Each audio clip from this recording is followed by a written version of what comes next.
Good morning. Um, let's see. Normally when I do these type of videos, I like to just show just the subject matter, but I'll get a little off topic first. I've been watching, or no, reading a bunch of articles lately about the National and how they started out and where they're going. And it was pretty interesting because I forget the gentleman's name, but he's one of the founders of the National. And he said in 1990 that at the National it was about 95% cards, 90 to 95% cards, and there really was no memorabilia of any type.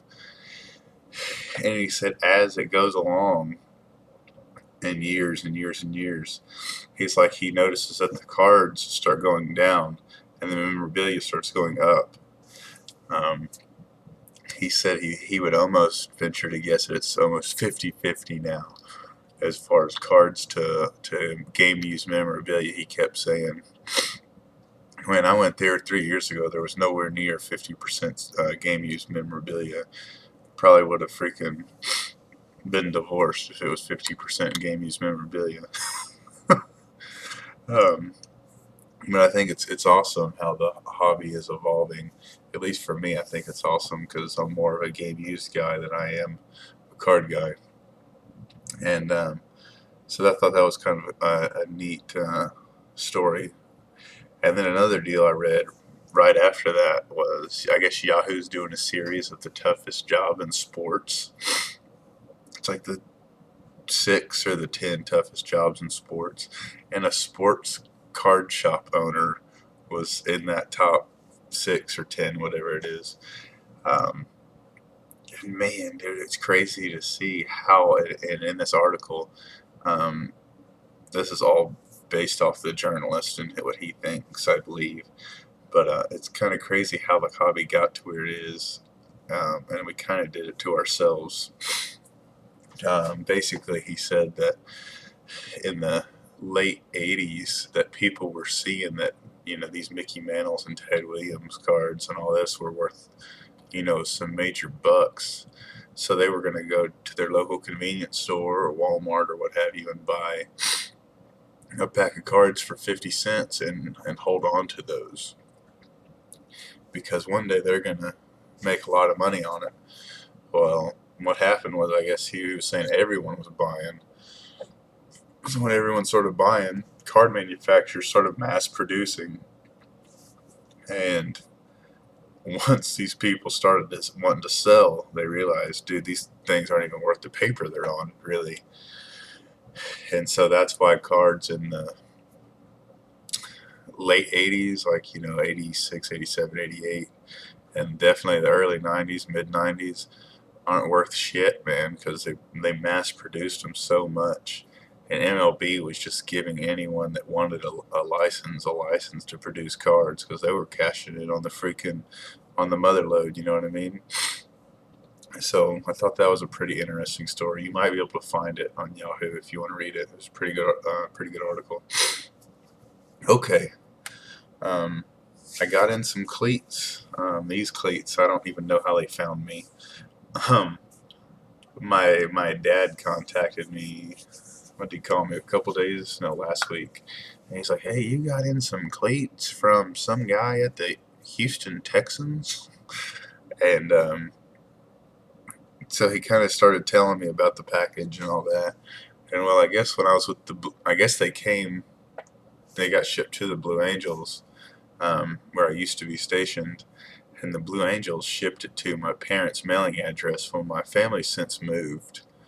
And I don't even know that address. I know where they live and I could drive right to their house, but I couldn't tell you what their address is. Um, and what's funny is on the package, it doesn't say like forwarded or anything like that. It just has, from Houston Texans to, or no. It says from Houston Texans, from Blue Angels. And, my mom and dad's address. It says to me, mom and dad's address. So I've never seen a UPS label that had two from addresses. So that was kind of crazy. Um, so that's that. Um, but it's from this stud. Jared Crick, and this was, I believe, um, I believe this was the only thing I sent him. I do remember sending him something, and this was a long time ago, man. I hadn't been with the Blues since I left there November the 1st. And so I remember I quit sending stuff to athletes like 6 months before then, 5 to 6 months before then, to make sure that this kind of stuff wouldn't happen. So he wrote me a big old stinking letter, man. Also, that's a separate page. And the last page I'm not going to show, he left me his personal mailing address, just to shoot the breeze with him. He said, just please keep in contact, blah, blah, blah.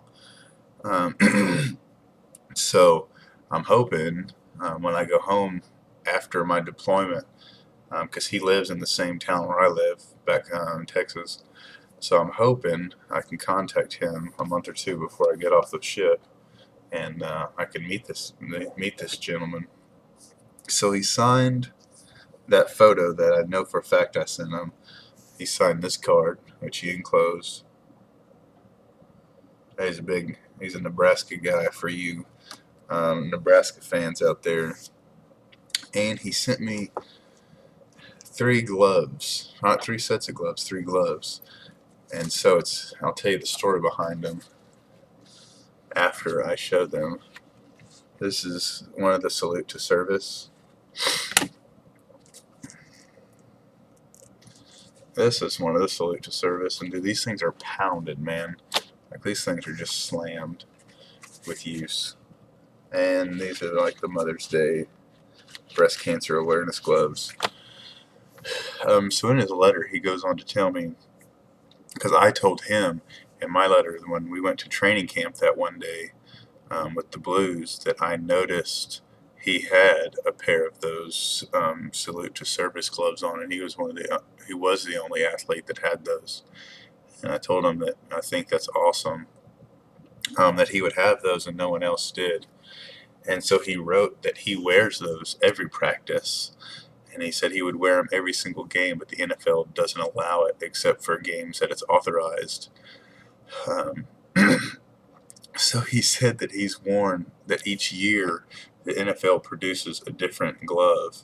And he said one of these was the 2013 glove and the other one is the 2014 glove. And he said he kept wearing the same pairs of gloves. You know, like not the same type of glove, the same pair. And that's why I think the 2012 one is like just mangled, man. That thing is tattered.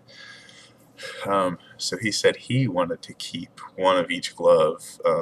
He says for old time's sake, for memories and stuff and such. So I think it's pretty badass that he kept one of the gloves and he sent me the other glove. So, not to be too cheesy, but I think that's kind of cool that I have one glove and he has the other one. And he used them for so damn long. That's another thing I think is just awesome. He goes on in his letter to talk about when the Blues were in Nebraska, which I was at that show, that they had to stop their practice multiple times just to watch. And he said the coach kept getting kind of upset because in the middle of a play, everyone would stop and just be like, like looking at the sky. And he sent me these things, man. So I started looking at them. So he signed this glove, he signed this cleat. And this one's badass, dude. Hang on, let me flip this thing around. So he inscribed the other one, Go Big Red and Bulls on Parade, which is flipping awesome, dude. So, any of you guys know anything about the Texans? Bulls on Parade is like their saying for their defense, kind of like the steel curtain and all that such. That's what they call theirs, is Bulls on Parade. So it's badass, dude, that he inscribed that. And then I got to looking at those cleats, and he says in his letter that they're game used, that he used them in a game. And I started looking, and I'm like, man, I don't know, I don't see it. And then my wife looked at them, um, and she pointed out, she's like, he cleaned these things up. You can tell. And I was like, I can't tell, because my wife's a mom, and she cleans up kids' shoes all the damn time. And she was saying, and the more you look at it, you're not going to be able to tell in this camera, I don't think. Yeah, there you go. But that damage right there at the toe is kind of around the entire shoe. And so he purdied them up for me, which he didn't know. Not probably, I would have rather had him the nastier. Nastier the better when it comes to game used stuff. Um, So that's that, man. I can't tell you what an awesome success that is, and what an amazing addition that is to my Houston Texans game used memorabilia collection. It's always great to get something from one of my Texans players, and excuse me, it's even better when they're a current player. So that's that. So now that our defense is back to 100%. I don't know if Mr. Crick is still going to be a starter or not, man. But he's a badass dude, and I'm not just saying that because he sent me all this stuff. Seriously, man, he's a badass dude. I talked to a couple of my friends that were Nebraska fans, and they knew, like, boom, right away. They were like, "Yeah, Jared Crick, yeah."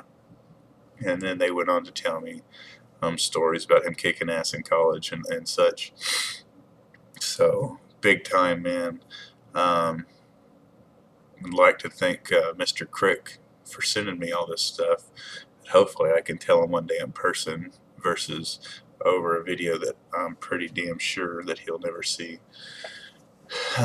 So that's that, guys. Sorry for the long, rambling, bambling video. I hope you guys enjoyed. Work's been cray cray. Work's been super cray cray. So until next time, which I do got some stuff I can show another day. Adios.